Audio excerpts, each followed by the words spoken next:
Bagaimana jika Nabi Idris bukan sekadar nabi biasa yang namanya hanya disebut sepintas dalam kitab suci? Bagaimana jika beliau adalah sosok misterius yang disebut diangkat ke langit dalam keadaan hidup, lalu jejaknya tersembunyi dalam lipatan sejarah peradaban kuno seperti Mesir kuno dan Babilonia? Sebagian tradisi menyebutnya manusia pertama yang menulis dengan pena. Ada yang mengaitkannya dengan ilmu perbintangan, matematika, bahkan rahasia langit. Lalu muncul teori yang menghubungkannya dengan figur legendaris dalam mitologi kuno. Kebetulan semata atau potongan puzzle yang belum lengkap? Apakah kisahnya murni ajaran agama yang berdiri sendiri? Ataukah ada lapisan sejarah, simbolisme, dan bahkan teori konspirasi yang selama ini luput dari perhatian? Hari ini kita akan menyelami kisah Nabi Idris dari sisi agama, fakta sejarah, dan teori-teori yang mengelilinginya. Bukan untuk membenarkan spekulasi, tapi untuk memisahkan mana keyakinan, mana sejarah, dan mana sekadar cerita yang dibesar-besarkan oleh waktu.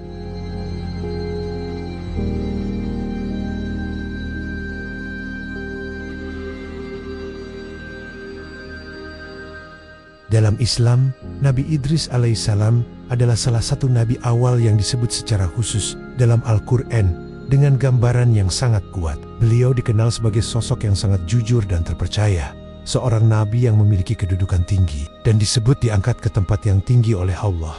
Penyebutan ini terdapat dalam surah Maryam ayat 56 sampai 57 dan juga dalam surah Al-Anbiya ayat ke-85. Meski ayatnya singkat, maknanya sangat dalam dan memunculkan banyak tafsir sepanjang sejarah Islam. Banyak ulama meyakini bahwa Nabi Idris adalah keturunan dari Nabi Adam dan hidup sebelum masa Nabi Nuh.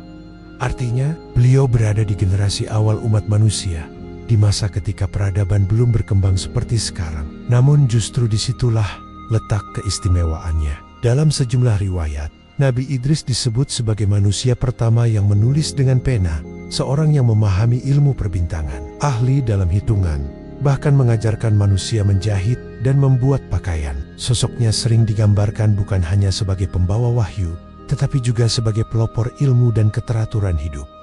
Yang membuat kisahnya semakin menarik adalah penyebutan bahwa beliau diangkat ke tempat yang tinggi. Sebagian riwayat memahami ini sebagai diangkat ke langit dalam keadaan hidup, yang membuatnya kerap dibandingkan dengan Nabi Isa alaihissalam dalam aspek tertentu. Namun Al-Quran sendiri menyebutkannya secara ringkas, tanpa detail panjang, sehingga ruang tafsir tetap terbuka.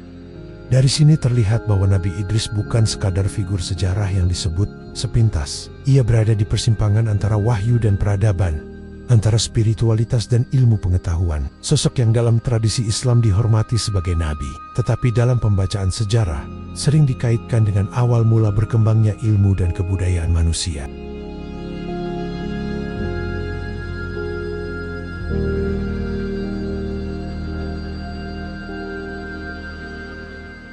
Disinilah misteri mulai menebal. Ketika teks suci menyebut Nabi Idris sebagai sosok yang diangkat ke tempat yang tinggi dan dikenal karena ilmu, sebagian peneliti modern mulai bertanya, apakah jejaknya hanya hidup dalam tradisi Islam atau tersebar dalam wajah yang berbeda di peradaban lain?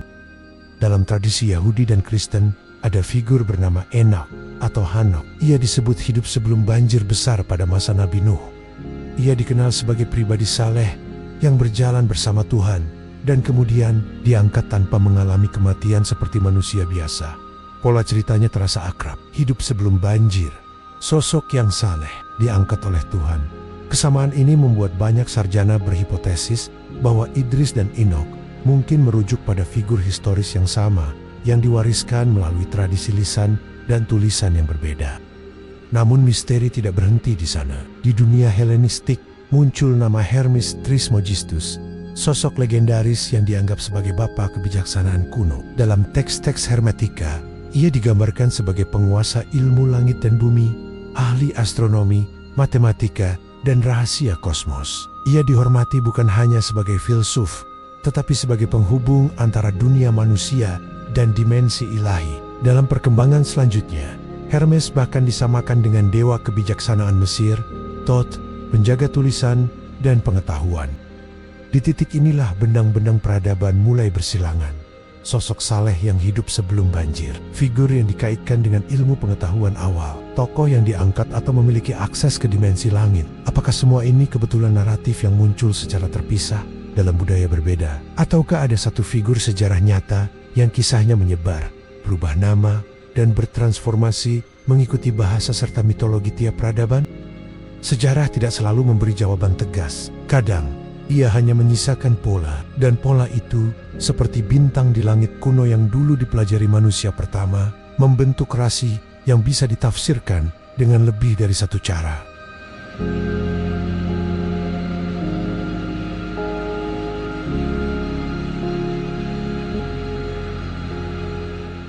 Ketika sebuah kisah muncul dengan pola yang mirip di berbagai budaya, para peneliti biasanya tidak langsung melompat pada kesimpulan konspirasi. Mereka justru bertanya, mekanisme apa yang membuat cerita bisa begitu serupa, meski lahir di tempat yang berbeda?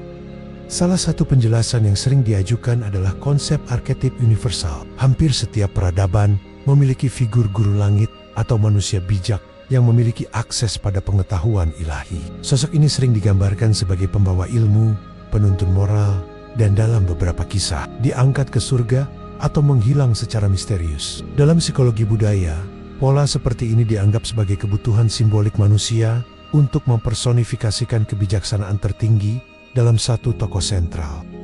Kemungkinan kedua adalah transfer budaya. Dunia kuno tidak terisolasi seperti yang sering kita bayangkan. Jalur perdagangan menghubungkan Mesopotamia, Mesir, wilayah Syam, hingga Yunani. Migrasi, penaklukan, dan interaksi antar suku memungkinkan cerita berpindah dari satu komunitas ke komunitas lain. Dalam proses itu, nama berubah, detail disesuaikan, tetapi inti kisahnya tetap hidup. Sebuah figur yang dihormati di satu peradaban bisa bertransformasi menjadi tokoh mitologis di peradaban lain. Penjelasan ketiga bersifat interpretatif. Ungkapan seperti diangkat ke langit tidak selalu harus dipahami secara fisik. Dalam banyak tradisi kuno, langit adalah simbol kedekatan dengan Tuhan, puncak spiritualitas, atau tingkat kesadaran yang lebih tinggi. Bisa jadi, yang dimaksud adalah pengangkatan derajat dan kemuliaan, bukan perpindahan tubuh secara literal. Seiring waktu, simbol bisa berubah menjadi narasi harfiah, dan narasi harfiah bisa melahirkan legenda.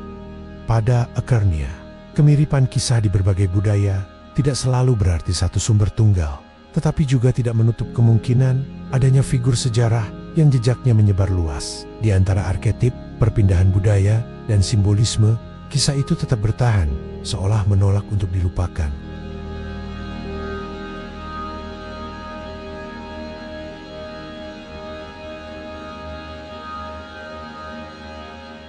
Sekarang, kita melangkah ke wilayah yang lebih berkabut. Bukan lagi teks suci, bukan juga kajian sejarah harus utama, tetapi ruang spekulasi yang sering memikat imajinasi. Beberapa teori konspirasi menyebut bahwa Nabi Idris bukan sekadar nabi dan guru manusia awal. Ia digambarkan sebagai pembawa ilmu dari makhluk langit, sosok yang memiliki akses pada pengetahuan kosmik yang tidak dimiliki manusia biasa. Dalam versi yang lebih berani, ia disebut sebagai bagian dari peradaban maju sebelum banjir besar. Sebuah dunia yang hilang dan sengaja dihapus dari catatan sejarah. Narasi ini sering dihubungkan dengan legenda Atlantis, kota maju yang konon tenggelam bersama peradabannya. Ada juga yang mengaitkannya dengan teknologi kuno di Mesir, seperti pembangunan piramida yang dianggap terlalu presisi untuk zamannya. Di lapisan lain, muncul gagasan tentang ilmu rahasia para nabi. Pengetahuan kuno yang diyakini disembunyikan dari manusia modern dan hanya diwariskan pada lingkaran tertentu.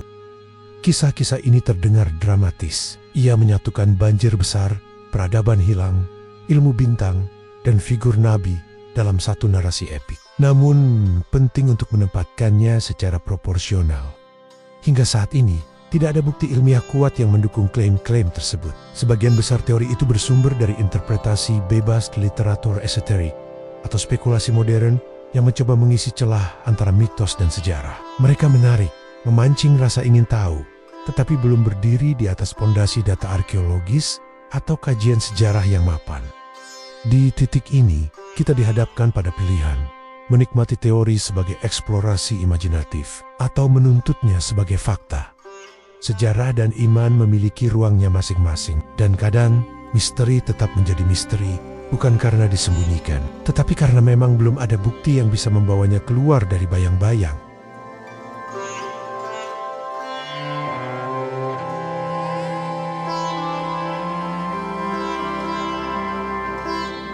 Ketika membahas Nabi Idris, penting untuk memisahkan mana yang berdiri di atas fondasi agama dan mana yang tumbuh dari spekulasi modern. Dalam ranah fakta agama, Nabi Idris jelas disebut dalam Al-Quran. Beliau digambarkan sebagai sosok yang jujur, seorang nabi, dan diangkat ke tempat yang tinggi. Penjelasan tentangnya bersumber dari wahyu dan diperluas melalui tafsir para ulama sepanjang sejarah. Di sini pijakannya jelas, teks suci dan tradisi keilmuan yang terjaga. Namun ketika masuk ke ranah spekulasi dan konspirasi, narasinya berubah. Ada yang menghubungkannya dengan Hermes Trismegistus, ada yang menyebutnya makhluk antar dimensi, ada pula yang menganggapnya pembawa teknologi kuno dari peradaban yang hilang. Cerita-cerita ini berkembang dalam literatur esoterik, teori alternatif, dan interpretasi bebas yang tidak memiliki dasar ilmiah kuat. Perbedaannya sebenarnya tegas. Satu bersumber dari wahyu dan kajian ulama. Yang lain berasal dari hipotesis tanpa bukti arkeologis atau historis yang kokoh. Bukan berarti kita tidak boleh membaca atau mengetahui teori-teori tersebut.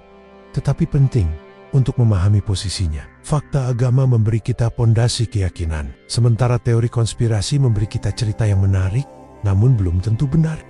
Di antara keduanya, kebijaksanaan ada pada kemampuan membedakan, bukan menolak menta-menta rasa ingin tahu, tetapi juga tidak mencampur-adukan keyakinan dengan spekulasi.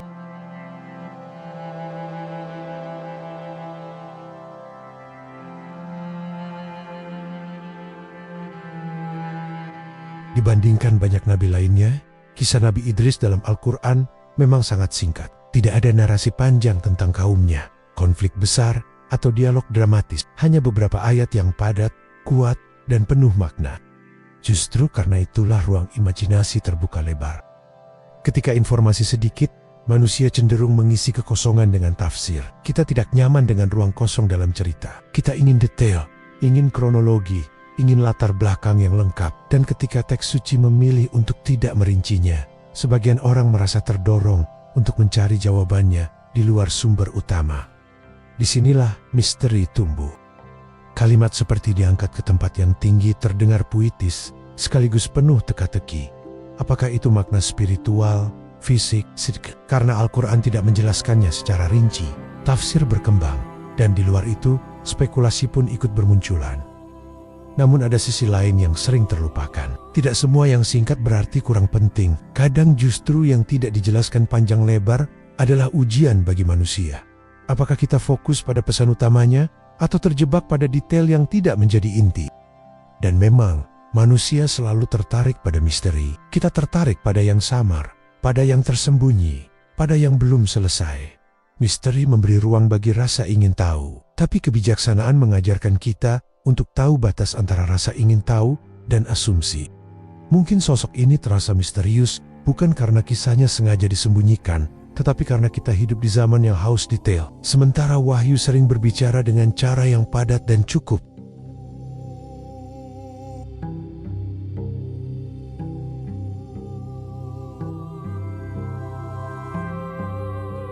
Apakah Nabi Idris adalah satu tokoh sejarah nyata yang namanya berubah-ubah di berbagai peradaban? Ataukah kemiripan kisahnya dengan figur lain hanyalah pantulan budaya yang berkembang secara terpisah? Pertanyaan itu mungkin tidak pernah dijawab secara mutlak. Yang jelas, dalam Islam beliau diajarkan sebagai nabi yang mulia, sosok yang jujur, memiliki kedudukan tinggi, dan disebut diangkat ke tempat yang tinggi. Itu fondasi keyakinan yang berdiri di atas wahyu.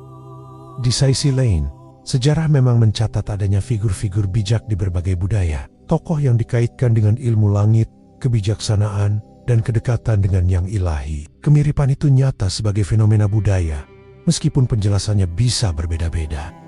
Dan di antara dua wilayah itu, teori konspirasi sering lahir. Biasanya bukan karena ada bukti besar yang tersembunyi, tetapi karena ada ruang kosong yang belum terisi. Ketika informasi terbatas, imajinasi bergerak cepat. Manusia tidak suka tanda tanya yang menggantung.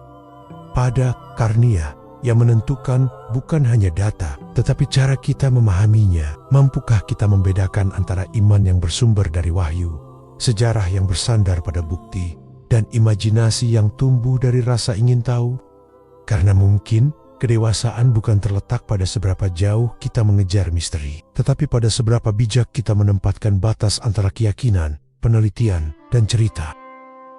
Kalau kamu menikmati pembahasan seperti ini, bantu sebarkan, supaya lebih banyak orang bisa membedakan antara fakta, sejarah, dan spekulasi. Tulis di komentar, menurutmu, kemiripan kisah di berbagai peradaban itu kebetulan budaya atau jejak sejarah yang sama? Dan kalau kamu ingin kita membahas nabi atau tokoh lain dari sisi agama, sejarah, dan teori yang mengelilinginya, tuliskan namanya. Kita akan selami bersama dengan tetap menjaga batas antara iman dan imajinasi. Jangan lupa follow dan share, supaya diskusi seperti ini terus hidup dengan cara yang cerdas dan berimbang.